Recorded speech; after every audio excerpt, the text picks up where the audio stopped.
ಬೆಳೆಯಕ್ಕೆ ನೀರು ಕೇಳ್ತಾ ಇಲ್ಲ ಸ್ವಾಮಿ, ಕುಡಿಯಕ್ಕೆ ನೀರು ಕೂಡ ನೀವು ಕೊಡ್ತಾ ಇಲ್ಲ ಅಂತಂದ್ರೆ ಇದೇನಿದು ಪರಿಸ್ಥಿತಿ?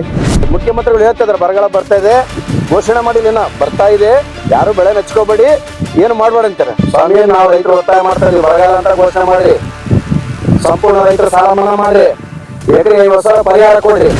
ಯಾರಾದ್ರೂ ಈ ನೀರನ್ನ ಜಲಚರಗಳು ಆಗ್ಲಿ, ಪ್ರಾಣಿಗಳಾಗ್ಲಿ, ಸಾರ್ವಜನಿಕರಾಗ್ಲಿ, ಮನುಷ್ಯರಾಗ್ಲಿ ಕುಡಿಲಿಕ್ಕೆ ಯೋಗ್ಯ ಅಂತ ಒಬ್ರು ಸರ್ಟಿಫೈ ಮಾಡಿದಾರ?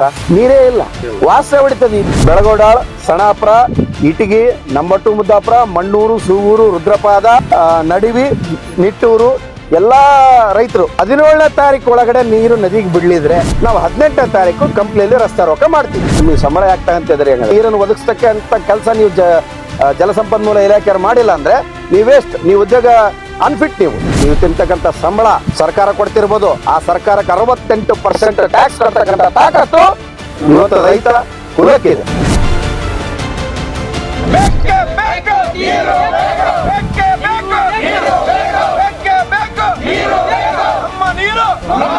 ಒಂದ್ ಕಾಲದಲ್ಲಿ ವರ್ಷ ಪೂರ್ತಿ ಹರಿದು ನಾಡಿಗೆ ಜೀವನಾಡಿಯಾಗಿದ್ದ ತುಂಗಭದ್ರಾ ನದಿ ಇಂದು ಸಂಪೂರ್ಣವಾಗಿ ಬರಿದಾಗಿದ್ದು, ನದಿಯನ್ನೇ ನಂಬಿಕೊಂಡಿರುವ ಲಕ್ಷಾಂತರ ರೈತರು, ಮೀನುಗಾರರು ಹಾಗೂ ಸಾರ್ವಜನಿಕರು ತೀವ್ರ ಸಂಕಷ್ಟಕ್ಕೆ ಸಿಲುಕಿದ್ದಾರೆ. ನದಿಯಲ್ಲಿ ನೀರಿನ ಹನಿ ಕಾಣದ ಸ್ಥಿತಿ ನಿರ್ಮಾಣವಾಗಿದ್ದು, ಭತ್ತದ ಬೆಳೆ ಒಣಗುವ ಭೀತಿ ರೈತರನ್ನ ಕಾಡ್ತಾ ಇದೆ. ಕಂಪ್ಲಿ ತಾಲೂಕಿನ ಇಟಗಿ ಗ್ರಾಮದ ಬಳಿ ಮಂಗಳವಾರ ನೂರಾರು ರೈತರಿಗೆ ನದಿಗೆ ಇಳಿದು ಆಕ್ರೋಶ ವ್ಯಕ್ತಪಡಿಸಿದ್ದಾರೆ.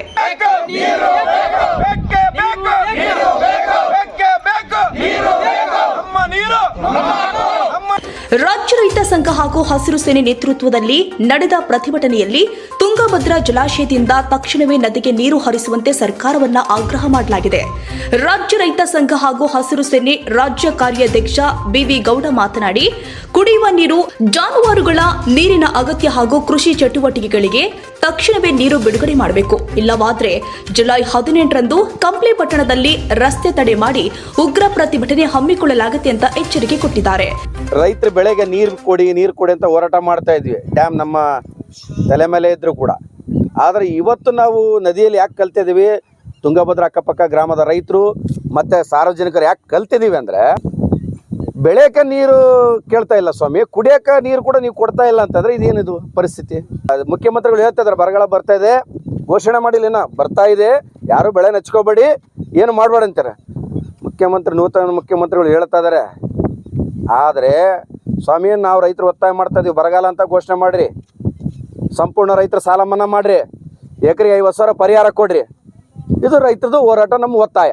ಇವತ್ತು ನದಿಯಲ್ಲಿ ನೋಡ್ತಾ ಇದೀವಿ, ನೀವು ಸುತ್ತಮುತ್ತ ನೀವೇ ನೋಡ್ತಾ ಇದ್ರಿ. ಯಾರಾದರೂ ಈ ನೀರನ್ನ ಜಲಚರಗಳು ಆಗಲಿ, ಪ್ರಾಣಿಗಳಾಗಲಿ, ಸಾರ್ವಜನಿಕರಾಗಲಿ, ಮನುಷ್ಯರಾಗಲಿ ಕುಡಿಲಿಕ್ಕೆ ಯೋಗ್ಯ ಅಂತ ಒಬ್ಬರು ಸರ್ಟಿಫೈ ಮಾಡಂಗಿದಾರ? ನಾವೆಲ್ಲ 13ನೇ ತಾರೀಕು ಜಿಲ್ಲಾಧಿಕಾರಿಗೆ ಮನವಿ ಕೊಟ್ಟಿದ್ದೀವಿ. 14ನೇ ತಾರೀಕು ತುಂಗಭದ್ರಾ ನದಿಯಲ್ಲಿ ನಿಂತು ಬೆಳಗೋಡಾಳ್, ಸಣಾಪುರ, ಇಟಗಿ, ನಂಬರ್ 2 ಮುದ್ದಾಪುರ, ಮಣ್ಣೂರು, ಸೂಗೂರು, ರುದ್ರಪಾದ, ನಡಿವಿ, ನಿಟ್ಟೂರು ಎಲ್ಲ ರೈತರು, ನದಿ ಪಾತ್ರದ ಎಲ್ಲ ರೈತರು ಕಲ್ತ್ಬಿಟ್ಟು ಒಂದು ಹೇಳ್ತಾ ಇದೆ ಒಗ್ಗಟ್ಟಿನಿಂದ, ನೀವು 17ನೇ ತಾರೀಕು ಒಳಗಡೆ ನೀರು ನದಿಗೆ ಬಿಡಲಿದ್ರೆ ಕುಡಿಲಿಕ್ಕೆ ಮತ್ತು ಜಾನುವಾರುಗಳಿಗೆ ಕುಡಲಿಕ್ಕೆ ಮತ್ತು ಸಾರ್ವಜನಿಕರ ಬಳಕೆಗೆ ಬಿಡಲಿದ್ರೆ ನಾವು 18ನೇ ತಾರೀಕು ಕಂಪ್ನಿಯಲ್ಲಿ ರಸ್ತಾರೋಕ ಮಾಡ್ತೀವಿ. ನೀವು 17ನೇ ತಾರೀಕು ಒಳಗೆ ನೀರು ಬಿಡಲೇಬೇಕು. ನೀವು ಬಂದು ನೋಡಿದ್ರೆ, ನೀವು ಗೇಟ್ ಹೊಡಿತಕ್ಕಂಥ ಪರಿಸ್ಥಿತಿ ನಿಮ್ಮ ಮನಸ್ಸು ಕರಗ್ತತಿಲ್ಲ ಗೊತ್ತಿಲ್ಲ, ಬಂದು ನದಿ ಒಳಗೆ ಬಂದು ನೋಡ್ರಿ. ಜಲಸಂಪನ್ಮೂಲ ಇಲಾಖೆ ಹೆಸರಿಗೈತೆ, ಯಾರು ಬಂದು ನೋಡ್ತಾ ಇಲ್ಲ. ನೀವು ತಿಂತಕ್ಕಂಥ ಸಂಬಳ ಸರ್ಕಾರ ಕೊಡ್ತಿರ್ಬೋದು, ಆ ಸರ್ಕಾರಕ್ಕೆ 68% ಟ್ಯಾಕ್ಸ್ ಕಟ್ತಕ್ಕಂಥ ತಾಕತ್ತು ಇವತ್ತು ರೈತ ಕುಲಕ್ಕಿದೆ. ರೈತ ಇದ್ರೆ ನೀವೆಲ್ಲ ಫಸ್ಟು ರೈತರನ್ನ, ಸಾರ್ವಜನಿಕನ ಬರ್ಸ್ತಕ್ಕಂಥ ಕೆಲಸ ಮಾಡ್ರಿ. ಇವಾಗಾದ್ರೆ ಎಚ್ಚೆತ್ಕೊಂಡು ಇವತ್ತು ನಾಳೆ ನೀರು ಬಿಡ್ತೀರ ಅಂತ ಅನ್ಕೊಂಡಿದ್ವಿ. ಒಂದು ವೇಳೆ 17ನೇ ತಾರೀಕು ಒಳಗೆ ನೀವು ನೀರು ಬಿಟ್ಟಿಲ್ಲ ಅಂದ್ರೆ 18ನೇ ತಾರೀಕು ಕಂಪ್ಲಿ ರಸ್ತಾರೋಕ ಮಾಡ್ತೀವಿ. ನದಿಯಲ್ಲಿ ನೀರಿನ ಕೊರತೆಯಿಂದಾಗಿ ಸಾವಿರಾರು ಮೀನುಗಳು ಹಾಗೂ ಇತರ ಜಲಚರಗಳು ಸಾವನ್ನಪ್ತಾ ಇದ್ದು, ಮೀನುಗಾರರ ಜೀವನೋಪಾಯಕ್ಕೂ ಕೂಡ ತೀವ್ರ ಹೊಡೆತ ಬಿದ್ದಿದೆ. ಮತ್ತೊಂದು ಕಡೆ ಈಗಾಗಲೇ ಭತ್ತ ನಾಟಿ ಮಾಡಿರುವ ರೈತರು ನೀರಿಲ್ಲದೆ ಬೆಳೆ ಉಳಿಸಿಕೊಳ್ಳಲು ಪರದಾಡ್ತಾ ಇದ್ದಾರೆ. ಮಳೆಯ ಅನಿಶ್ಚಿತತೆ ಹಾಗೂ ನದಿಯಲ್ಲಿ ನೀರಿನ ಅಭಾವದಿಂದಾಗಿ ರೈತರ ಆತಂಕ ದಿನದಿಂದ ದಿನಕ್ಕೆ ಹೆಚ್ಚಾಗ್ತಾ ಇದೆ. ಸ್ಥಳೀಯರ ಮಾಹಿತಿ ಪ್ರಕಾರ ತುಂಗಭದ್ರಾ ನದಿಯಲ್ಲಿನ ನೀರಿನ ಕೊರತೆ ಕೃಷಿಗೆ ಮಾತ್ರ ಸೀಮಿತವಾಗಿಲ್ಲ, ಕುಡಿಯುವ ನೀರಿನ ಸಮಸ್ಯೆಯೂ ಕೂಡ ಎದುರಾಗುವ ಆತಂಕ ವ್ಯಕ್ತವಾಗಿದ್ದು, ಪರಿಸ್ಥಿತಿ ಮತ್ತಷ್ಟು ಗಂಭೀರವಾಗುವ ಮುನ್ನ ಸರ್ಕಾರ ತಕ್ಷಣ ಕ್ರಮ ಕೈಗೊಂಡು ಜಲಾಶಯದಿಂದ ನೀರು ಹರಿಸಬೇಕು ಎಂಬುದು ರೈತರ ಒತ್ತಾಯವಾಗಿದೆ. ತಾವು ಈಗಾಗಲೇ ನೋಡ್ತಿರೋ ಹಾಗೆ ನಮ್ಮ ಇಡೀ ತುಂಗಭದ್ರಾ ನದಿ ಬತ್ತಿ ಹೋಗಿದೆ. ಕುಡಿಯೋ ನೀರಿಗಾಗಿ ಹಾಗೂ ಜಾನುವಾರುಗಳಿಗೆ ಕುಡಿಯೋ ನೀರಿಗಾಗಿ ಹಾಹಾಕಾರವಾಗಿದೆ.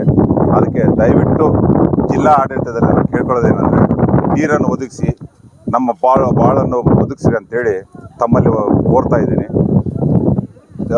ಹಾಗೆ ನಮಗೇನು ಬೆಳೆ ಅಂತಲ್ಲ, ನಾವೆಲ್ಲ ಓದಿ ಬೆಳೆ ಕೂಡ ಇದ್ದಿಲ್ಲ ನಮಗೆ, ಅಂದರೆ ಬೇಸಿಗೆ ಬೆಳೆ ಕೂಡ ಇದ್ದಿಲ್ಲ.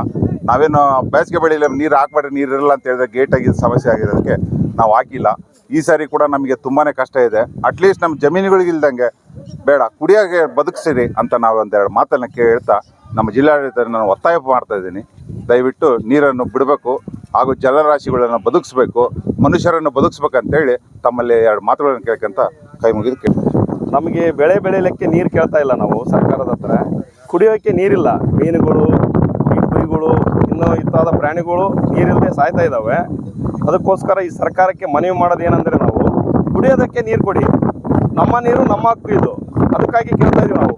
ಇವಾಗ ರಾಯಚೂರು ಕಲೆಗೆ ನಿನ್ನೆ ಬಿಟ್ಟಿದ್ದಾರೆ, ಕೆರೆಗಳೆಲ್ಲ ತುಂಬಿಸ್ತಾ ಇದ್ದಾರೆ. ನಮ್ಮ ಭಾಗ ಕೆರೆಗಳಿಲ್ಲ ಯಾವುವು, ಹಂಗಾಗಿ ನದಿಗೆ ಬಿಡಿದೆ ಅಂತ ಕೇಳ್ತಾ ಇದೀವಿ. ಪ್ರತಿ ವರ್ಷ ಇದೇ ಥರ ಮಳೆ ಆಗಿಲ್ಲ ಅಂತಂದರೆ ನಾವು ರೈತರು ಏನು ಮಾಡಬೇಕು?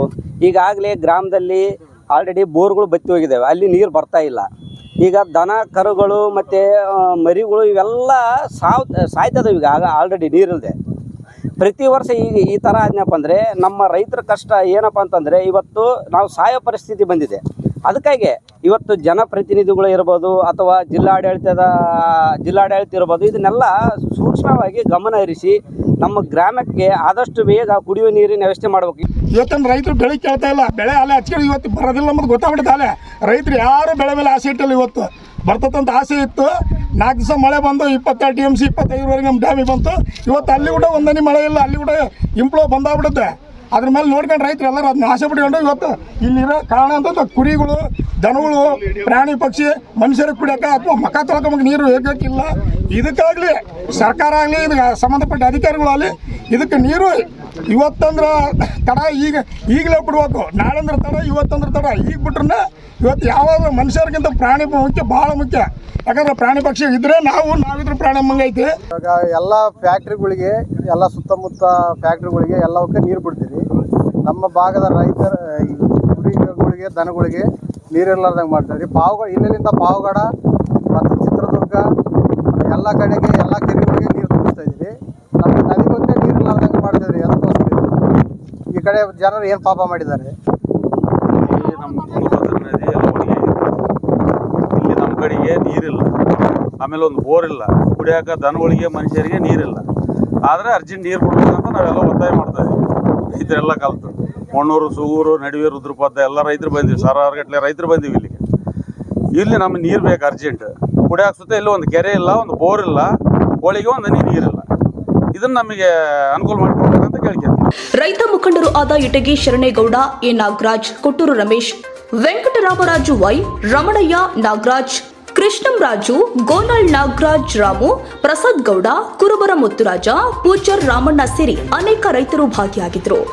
ಜೀವನಾಡಿಯಾಗಿರುವ ತುಂಗಭದ್ರಾ ಮತ್ತೆ ಹರಿದಾಗ ಮಾತ್ರ ರೈತರ ಬದುಕಿನಲ್ಲಿ ನೆಮ್ಮದಿ ಮೂಡಲಿದೆ ಎಂಬುದು ಪ್ರತಿಭಟನೆಯಲ್ಲಿ ಭಾಗವಹಿಸಿದ್ದ ರೈತರ ಏಕಮಾತಿನ ಅಭಿಪ್ರಾಯವಾಗಿತ್ತು.